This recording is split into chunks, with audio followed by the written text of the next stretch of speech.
Бүгінгі сабағымызда жаңа заман тарихы бойынша 18 ғасырдың басындағы қазақ-орыс қарым-қатынасын өтетін боламыз. Жалпы орыс-қазақ қарым-қатынасы 16 ғасырдан бастау алған болатын.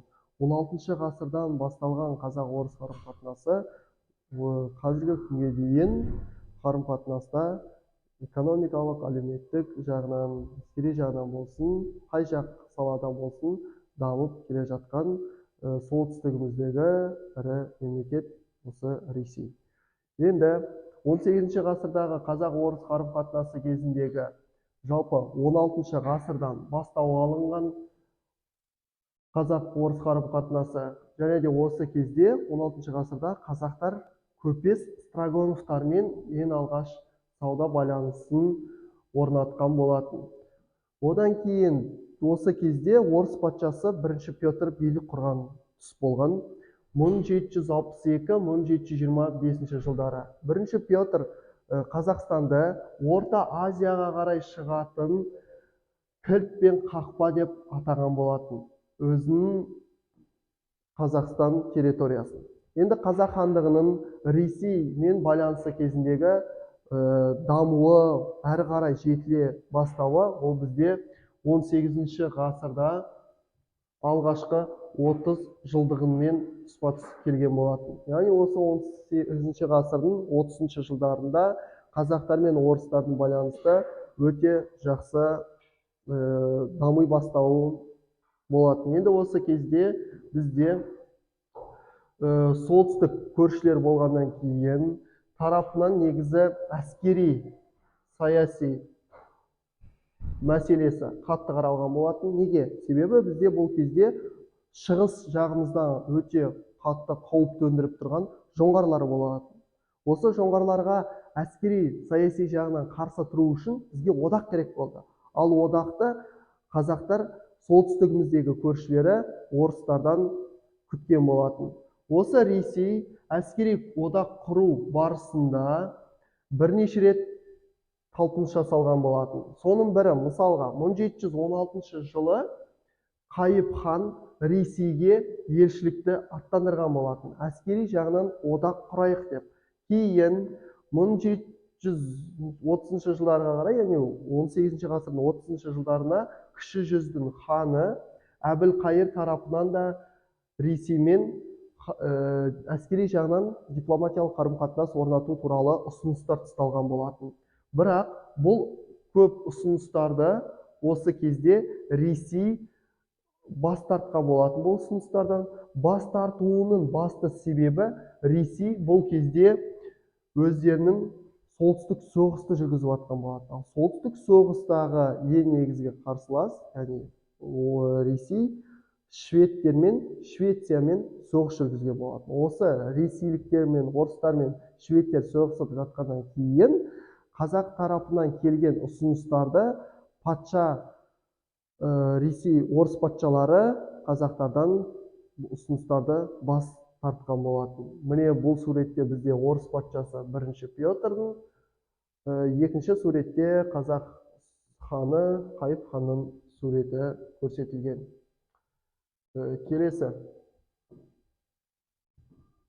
Енді әрі қарай бізде Қазақстанды өзінің геосаяси ықпалы ретінде ақырындап патша үкіметі өздерінің қарамақтарына ұстай бастаған болатын. Яғни байланыс орнату барысында ең алдыменен патша үкіметі өздерінің геосаяси ықпалын, шекаралық аймақтарын нығайту, қазақтармен байланыс орнату үшін негізі бірнеше қосып алуының бірінші себептеріне тоқталсақ. Ол бірінші себеп Қазақстан Орта Азияға, Үндістан, Ауғанстан және де басқа да азиялық мемлекеттерге әскери істерін одан әрі ілгерілетуге қолайлы территория болған болатын. Ол бірінші себеп.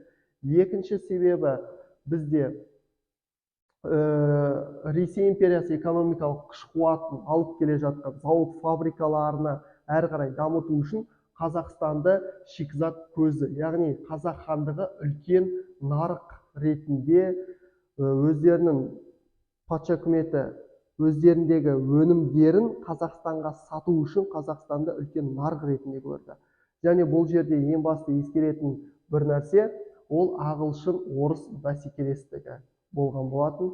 Үшінші себеп, қазақ даласы болашақта Ресей үшін, осы патша үкіметі үшін шикізат, пайдалы қазба және мал шаруашылығының өнімдерін жеткізіп тұратын негізгі аймақ қылғысы келді қазақ жерін. Одан кейін төртінші себеп, өзге де империялар сияқты Ресей көршілерді өзіне бағынышты, алым салық жинайтын, яғни төлейтіндер қайнар көзі ретінде қазақ жерін көрген болатын. Ресей империясы билеушілері осы кездегі шыңғыс тұқымдарын арасындағы ішкі ыдырауды ақырындап барынша көрмеуге тырысты. Неге? Себебі сұлтандар бір-бірімен алауыздықтары, бір-бірімен тартысы қаншалықты күшті болса, Ресей соны пайдалануға, патша үкіметінің патшалары соны тиімді пайдалануға өздеріне әрі қарай тиімді болған жағы. Жалпы сұлтандардың бір-бірімен қырқысы ол ең бастысы патша үкіметінің патшаларына тиімді болған болатын. Келесі біздегі енді одан әрі қарай келесі кезекте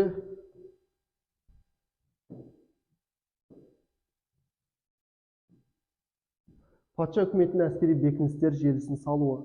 Қазақстан территориясына патша үкіметі 1716 жылы ең алғаш бізде Мұқкөлс отряды омбы бекінісінің негізін қалаған болатын.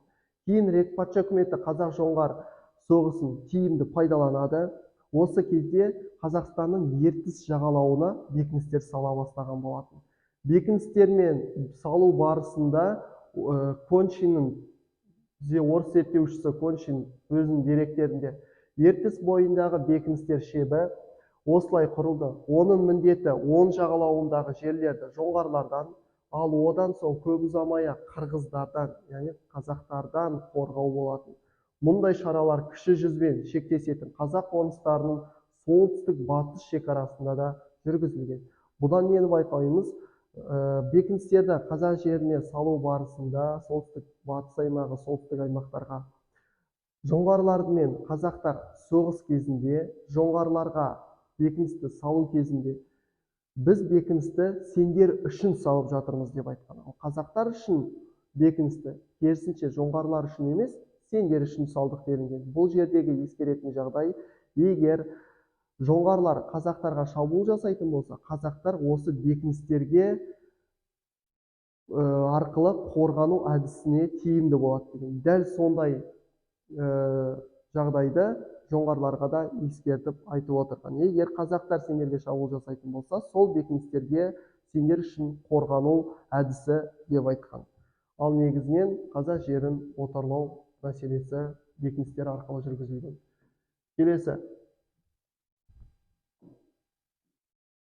Келесі бізде қазақ даласында жіберілген елшіліктер.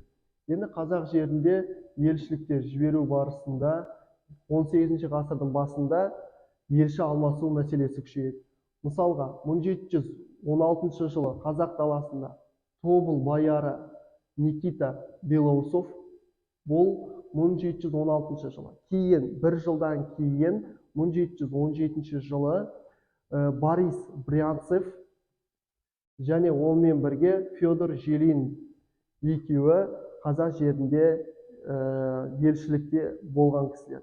Кейін 2 жылдан соң 1719 жылы Зайсан көлі мен Қара ертісті зерттеу үшін Калмаков, Урусов және Сомотовтың жеке текшілігімен елшіліктер келген болатын. Енді барлық елшіліктердің жүру бағыттары барлығы тек Қазақстан территориясында ғана болған. Сонымен қатар сауда қарым-қатынастарды, одақ болу мәселесімен қатар Ресей ең бастысы қазақ хандығының өздерінің қол астына қарату жолдарын осы экспедициялар, елшіліктер арқылы байқап қарап жүрген болатын. Енді басты ескеретін жағдай, Қазақстан территориясына бекіністер салу барысында 1716 жылы Ертістің жағалауына ең алдыменен Жәмішев және Омбы бекіністері салынады 1716 жылы. Кейін 1717 жылы Железинск, 1718 жылы Семей қазір бізде Шығыс Қазақстанда орналасқан. Одан кейін Шығыс Қазақстанда қазіргі ірі қаламыз ол Өскемен қаласы. Ол 1720 жылы салынған болатын. Одан әрі қарай Чернорецк және Коряковск бекіністері салынған. Бұлардың барлығы байқап қарап отырсақ, 18 ғасырдың бас кезіндегі салынған бекіністер. Одан әрі бізде елшілік қарым-қатынастардан кейін бізде карта. Міне бұл картада Ертіс бекінісіндегі шебіндегі орналасқан негізгі бекіністерді картадан көре аламыз. Мына жерде Семей қаласы орналасқан, одан кейін Ямышевск қаласы, Железинск, Омбы, уже Ертіс бойындағы негізгі қалаларды осы картадан көре аламыз. Одан кейін Қазақ пен орыс арасындағы, яғни Ресей шекаралық қақтығыстар. Енді шекарада орналасқаннан кейін екі мемлекеттің арасындағы бізде қақтығыстар орын алған болатын. Осы қақтығыстардың орны алу барысында негізі аймақтарда патша үкіметінің Еділ мен Жайық аймағында өзінің жағдайын жақсартуға барынша тырысқан болатын. Осы кезде қарым-қатынастарды, іс-әрекеттер ақырындап шиеленісе бастайды. Осы шекарадағы мәселелерді шешу үшін бірнеше жағдайлар тоқталады. Ол бірінші себеп болғаны, біріншіден мал жайылымы үшін күрес күшейеді осы кезде. Себебі біз қазақтар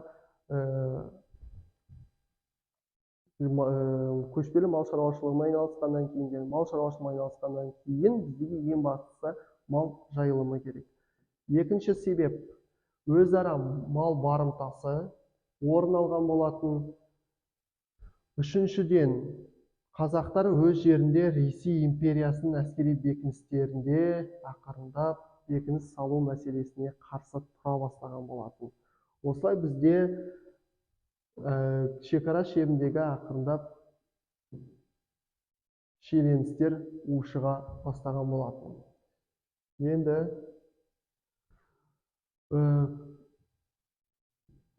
одан әрі қарай бізде 1717 жылдардан төртінші себеп қазақтар башқұрттардың патша үкіметіне қарсы күресіне жиі қақтығысып жүрді. Осы қақтығыстардың барлығы Қазақстан территориясында мен орыстардың территориясында шекаралық аймақтарда көп болған болатын. 1723-24 жылдары Әбілқайырдың әскерлері Жайық пен Еділдің екі ортасында бүкіл аумақты басып алған болатын. Жалпы бұл кезде бізде 23-24 жылдары бізде қазақ территориясында өте ауыр, өте қайғылы Ақтабан шұбырында Алқакөл сұлама басталған уақыт болған болатын. Ол жалпы 1723 жылдан 1727 жылға дейін орын алған негізі Ақтабан шұбырында Алқакөл сұлама. Енді қазақтардың Жайық өзенінің бойындағы көшіп қону жүру құқығы белсенді түрде қорғаған ол бізде кіші жүздің ханы Әбілқайыр. Осы Әбілқайырдың ұмытылмастай сөзін қалдырған болатын. Ол сөз Жайық өзені қашан сарқылып арнасы кепкенше қазақтар оның бойынан кетпейді. Бұл сөзді кіші жүздің ханы Әбілқайыр айтқан болатын. Орта жүздің әскери жасақтарда патша үкіметінің әскери отаршыл ілгері жылжуын тоқтатуға тырысқан.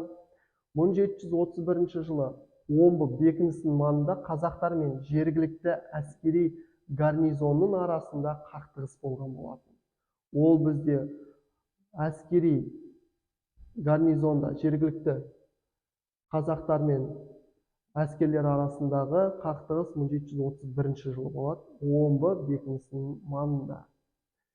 1711 жылы